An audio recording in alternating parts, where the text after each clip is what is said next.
नमस्कार दोस्तों, आध्यात्मिक कहानियों के नए अध्याय में आपका स्वागत है। आज का विषय है स्वयं की क्षमता पहचानिए। एक गांव में एक आलसी आदमी रहता था। वह कुछ काम धाम नहीं करता था, बस दिन भर व्यर्थ ही यहाँ वहाँ भटकता रहता। सोचता कि किसी तरह कुछ खाने को मिल जाए तो मैं पेट भर लूं। एक दिन वह घूमते घूमते आम के एक बाग में पहुंच गया। वहां रसीले आमों से लदे कई वृक्ष थे। रसीले आम देखकर उसके मुंह में पानी आ गया और आम तोड़ने वह एक वृक्ष पर चढ़ गया। लेकिन जैसे ही वह वृक्ष पर चढ़ा, बाग का मालिक वहां आ पहुंचा। बाग के मालिक को देखकर आलसी आदमी डर गया और जैसे तैसे पेड़ से उतरकर वहां से भाग खड़ा हुआ।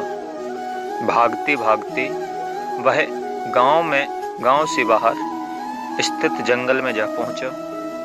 वह बुरी तरह थक गया था, इसलिए एक पेड़ के नीचे बैठकर सुस्ताने लगा। तभी उसकी नज़र एक लोमड़ी पर पड़ी। उस लोमड़ी की एक टांग टूटी हुई थी और वह लंगड़ाकर चल रही थी। लोमड़ी को देख आलसी आदमी सोचने लगा कि ऐसी हालत में भी यह इस जंगली जानवरों के जंगल में कैसे बच गई। इसका अब तक शिकार क्यों नहीं हुआ। जिज्ञासा में वह एक पेड़ पर चढ़ गया और वहां बैठकर देखने लगा कि अब इस लोमड़ी के साथ आगे क्या होता है। कुछ ही पल बीते कि पूरा जंगल शेर की भयानक दहाड़ से गूंज उठा, जिसे सुनकर सारे जानवर डरकर भागने लगे। लेकिन लोमड़ी अपनी टूटी टांग के साथ भाग नहीं सकती थी, इसलिए वह वहीं खड़ी रही। शेर लोमड़ी के पास आने लगा।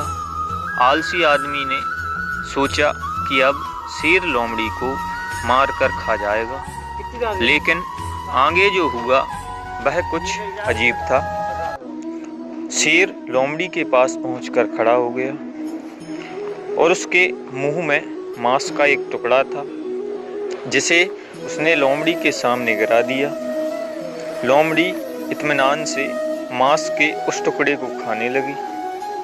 थोड़ी देर बाद शेर वहां से चला गया।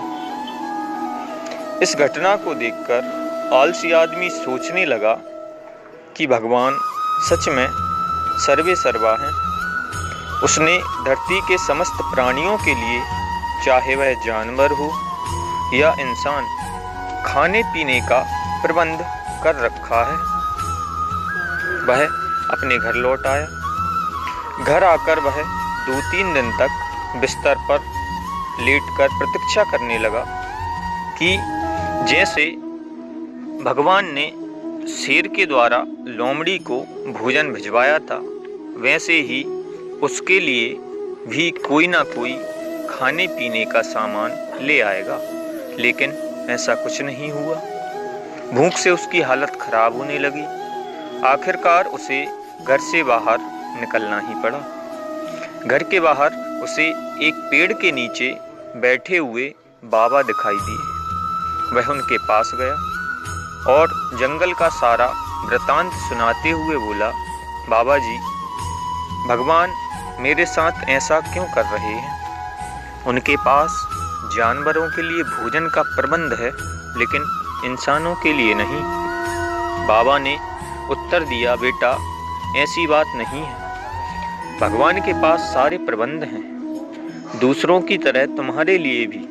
लेकिन बात यह है कि वे तुम्हें लोमड़ी नहीं बल्कि शेर बनाना चाहते हैं। अतः इस कहानी से शिक्षा मिलती है कि हम सबके भीतर क्षमताओं का असीम भंडार है।